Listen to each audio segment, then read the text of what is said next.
Eu vou falar sobre a civilização da Pérsia, que foi uma das civilizações mais expressivas da antiguidade. Ela se situava-se no leste da Mesopotâmia, onde hoje em dia é o Irã. E ela se localizava entre o Golfo Pérsico e o Mar Cáspio. Essa civilização estabeleceu um território por volta de 550 a.C.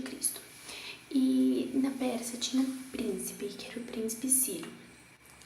Esse príncipe, ele dominou o reino da região média. E por isso, ele teve um reinado bem sucedido, e um reinado bem sucedido de 25 anos. E nesse período, ele conquistou muitos reinos e regiões. Entre esses reinos tinha o reino da Síria e o reino fenício. E as regiões, tinha regiões gregas da Ásia Menor e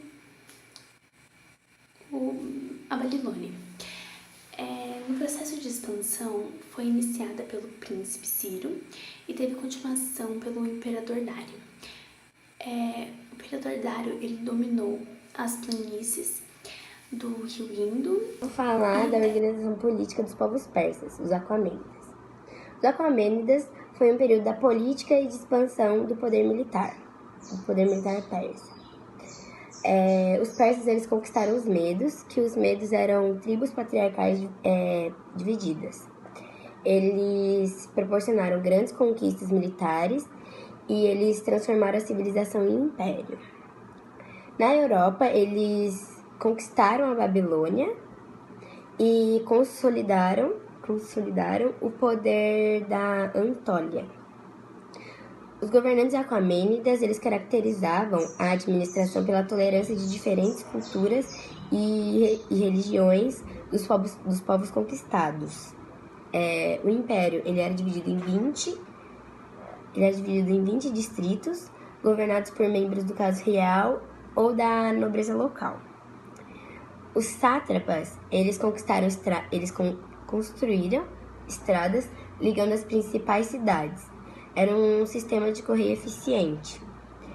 E, por final, a Pérsia Aquamênida, ela terminaria com a conquista de Alexandre o Grande da Macedônia. Olá, eu vou falar um pouco sobre a organização econômica dos persas. Então, os persas, eles viviam de atividades relacionadas ao comércio. E eles também tinham um grande exército que dominavam outros povos. E qual era o objetivo deles dominarem outros povos? O objetivo disso era para eles expandirem as fronteiras e também para pegar os impostos que esses outros povos pagavam.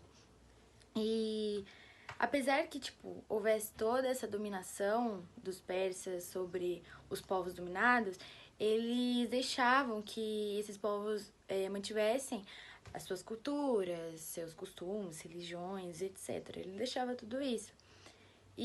Só que eles eram obrigados a pagar altos impostos, altíssimos impostos, e também que servisse ao exército persa. Então, um rei mandou que a moeda fosse convertida para o Império Persa. E isso é um grande exemplo de como